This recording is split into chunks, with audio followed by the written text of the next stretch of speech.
मुंबई गोवा हायवेवरती खेडजवळ भोसते घाटात एक केमिकलचा टँकर पलटला। त्याचा प्रचंड स्फोट झाला। टँकर दरीत कोसळल्यानंतर बराच वेळ स्फोट होत होते।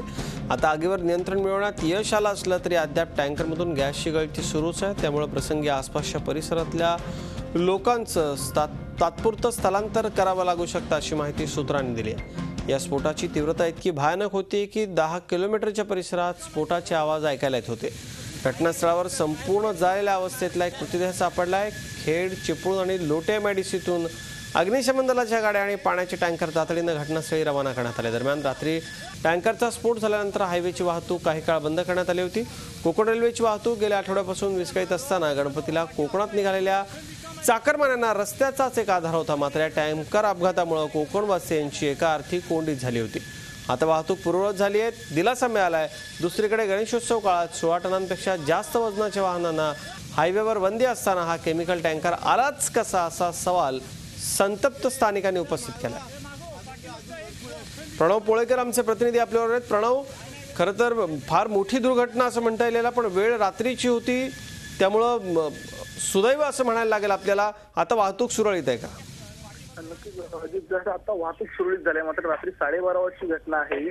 12:30 वाजता हा टँकर जो आहे तो लोटे एमआयडीसीच्या दिशेने निघाला होता आणि तेथूनच जो आहे तिथे बाजूला असलेल्या तारेचं कंपाऊंड तोडून हा टँकर जो आहे तो खाली दरीत कोसळला आणि दरीत कोसळल्यानंतर या टँकरला काही मिनिटातच आग लागली आणि स्फोट व्हायला लागले। हे स्फोट इतके भयानक होते की याचा 10 किलोमीटरच्या परिसरामध्ये याचे आवाज जे आहेत ते पसरत होते आणि ज्वाळा ज्या आहेत त्या मोठ्या प्रमाणात बाहेर येत होत्या। त्यामुळे महामार्ग पोलिसांनी त्वरित जे आहे ते वाहतूक महामार्गावरची थांबवली आणि तिथले आजूबाजूचा परिसर जो आहे तो रिकामा केला।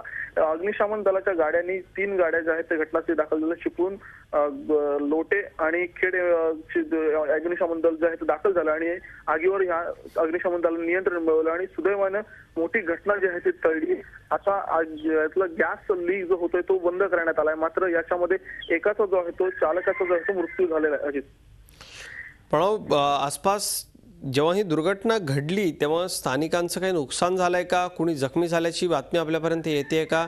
आणि सगळ्यात महत्त्वाचं म्हणजे वाहतूक पोलीस आणि परिवहन विभागाचा हलगर्जीपणा उघडकीला आलाय। लाखो चाकरमानी आता कोकणात जात आहेत। 1.5 दिवसांच्या गणपतीनंतर कोकणात येतीलही। बंदी असताना हा टँकर आलाच कसा रस्त्यावर? नक्कीच अजित, जो आहे तो मुंबई गोवा महामार्गावर 16 टनांपेक्षा जास्त वजनाच्या गाड्यांनी वाहतूक करू नये असं पोलिसांचे आदेश असताना सुद्धा हा टँकर जो आहे तो महामार्गावर आलाच कसा असा सवाल जो आहे ते इथल्या नागरिकांनी रात्री या ठिकाणी मोठ्या प्रमाणात गोंधळही झाला। नागरिकांनी पोलिसांनाही या संदर्भात विचारलं होतं, मात्र पोलिसांचंही म्हणणं आहे की आमच्याकडे हा टँकर कसा आला याची आम्हाला कल्पनाच नाही।